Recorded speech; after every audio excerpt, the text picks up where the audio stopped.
लखनऊ से बड़ी खबर सामने आ रही है। स्वामी प्रसाद ने किया अपनी पार्टी आरएसएसपी के गठन का ऐलान। आरएसएसपी का कार्यकर्ता सम्मेलन 22 फरवरी को।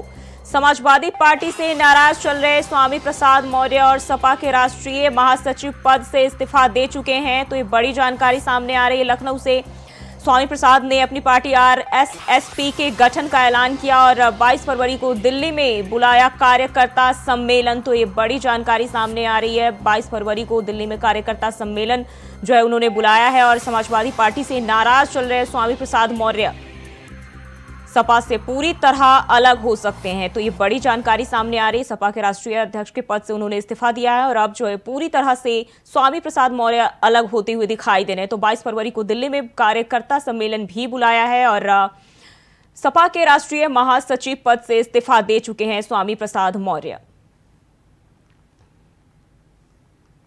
और इसी खबर पर ज्यादा जानकारी के साथ मोहम्मद आसिफ हमारे साथ जुड़ गए हैं। आसिफ, स्वामी प्रसाद ने अपनी पार्टी का ऐलान कर दिया है, क्या जानकारी है?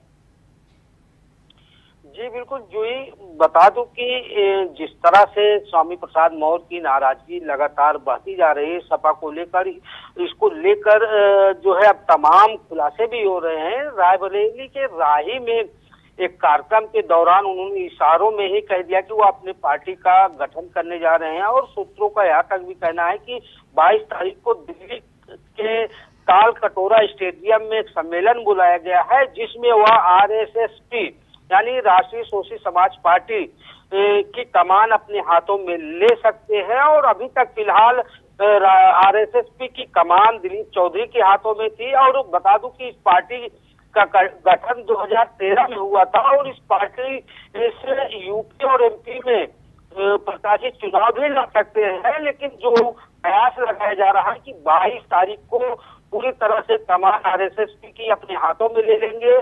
और यहाँ यह भी कहना है कि कई पार्टियों से स्वामी प्रसाद मौर्य को लेकर ऑफर भी आया है कि वह उनकी पार्टी में शामिल हो जाए। लेकिन अब स्वामी प्रसाद मौर्य ने पूरी तरह से मन बना लिया कि वह किसी पार्टी की बैसाखी बनने का काम नहीं करेंगे, बल्कि वह अपनी पार्टी का पूरी तरह से विस्तार और गठन करके इसी के पहले जो है लोकसभा चुनाव जो है लड़ेंगे। और साथ ही साथ बता दूं कि जिस तरह से स्वामी प्रसाद मौर्य ने एक इशारा रायबरेली में किया है, और बता दूं इसके पहले कि अगर राजनीति की बात करें तो 1980 में स्वामी प्रसाद मौर्य ने रायबरेली जिले से ही ऊंचाहार विधानसभा है, वहां से उन्होंने अपने राजनीतिक करियर की शुरुआत की थी।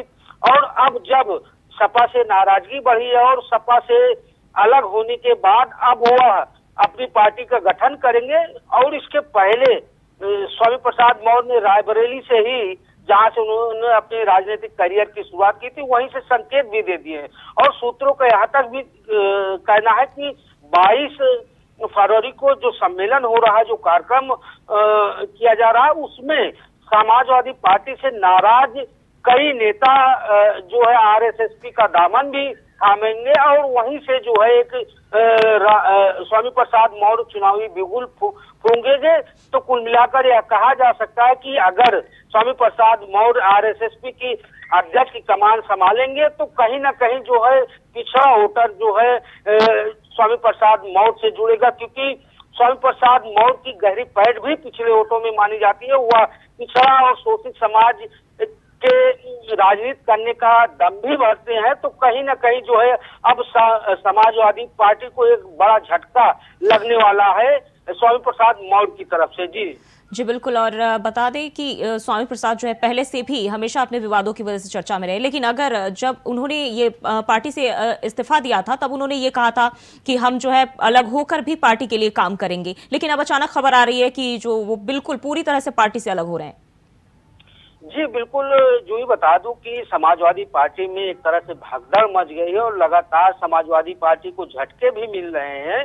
अभी तक यह देखा जा रहा था कि सूत्रों का यहाँ तक भी कहना था कि स्वामी प्रसाद मौर्य ने जब इस्तीफा दिया तो उन्हें जो है मनाने की कुछ खास कोशिश नहीं की गई और स्वामी प्रसाद मौर्य पीडीए को लेकर नाराज थे। यही वजह रही कि लगातार जो है पल्लवी पटेल हो या फिर सलीम शेरवानी हो, सभी एक एक करके समाजवादी पार्टियों की नीतियों पर एक हमला बोलते हुए समाजवादी पार्टी से किनारा कस रहे हैं। जी, आसिफ बहुत बहुत शुक्रिया आपका जानकारी साझा करने के लिए।